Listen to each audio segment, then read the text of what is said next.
আসসালামু আলাইকুম football fans. আমাদের চ্যানেলের আরও একটি নতুন ভিডিওতে আপনাদের সবাইকে স্বাগতম।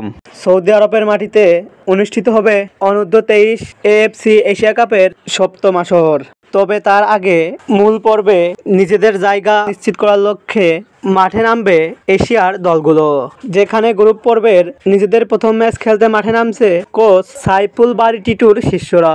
আজকের এই ভিডিওতে আলোচনা করব বাংলাদেশ অনূর্ধ্ব-23 দলের পরবর্তী ম্যাচটি কাদের বিপক্ষে এবং ম্যাচটি কবে কোথায় কখন অনুষ্ঠিত হবে তা নিয়ে। মূল ভিডিওটি শুরু করার আগে আপনি আমাদের চ্যানেলের নতুন দর্শক হয়ে থাকলে চ্যানেলটি সাবস্ক্রাইব করে পাশেই থাকুন।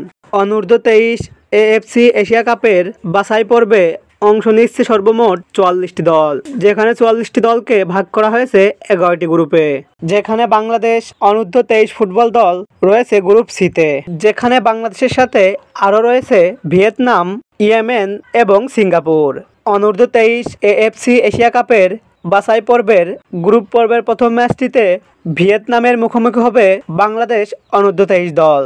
বাংলাদেশ অনূর্ধ্ব-23 দল নিজেদের খেলা সর্বশেষ 5টি ম্যাচের মধ্যে কোনো ম্যাচে জয় পায়নি, 4টি ম্যাচে পরাজয় এবং 1টি ম্যাচ ড্র করে। অপরদিকে ভিয়েতনাম অনূর্ধ্ব-23 দল নিজেদের খেলা সর্বশেষ 5টি ম্যাচের মধ্যে 4টি ম্যাচে জয় এবং 1টি ম্যাচে পরাজিত হয়। তাই সাম্প্রতিক পারফরমেন্স বিবেচনায় বাংলাদেশ অনূর্ধ্ব-23 দলের থেকে অনেকটাই এগিয়ে রয়েছে ভিয়েতনাম অনূর্ধ্ব-23 দল। তবে বাংলাদেশি ভক্তদের জন্য স্বস্তির বিষয় হলো বাংলাদেশ অনূর্ধ্ব-23 ফুটবল দলের হয়ে মাঠ মাতাবেন কিউবা মিশেল, ফামিদুল ইসলাম এবং তানিল শালিকের মতো বিদেশি তারকা ফুটবলাররা।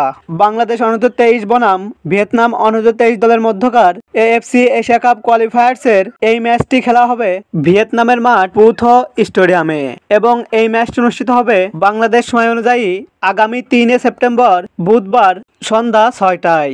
বাংলাদেশ অনূর্ধ্ব-19 দল অবশ্যই চাইবে এই ম্যাচটি জয়ের মধ্য দিয়ে গ্রুপ পর্বের যাত্রা শুরু করতে। ফুটবলের সকল নিউজ ও আপডেট পেতে আমাদের চ্যানেলটি সাবস্ক্রাইব করে পাশেই থাকুন। ধন্যবাদ।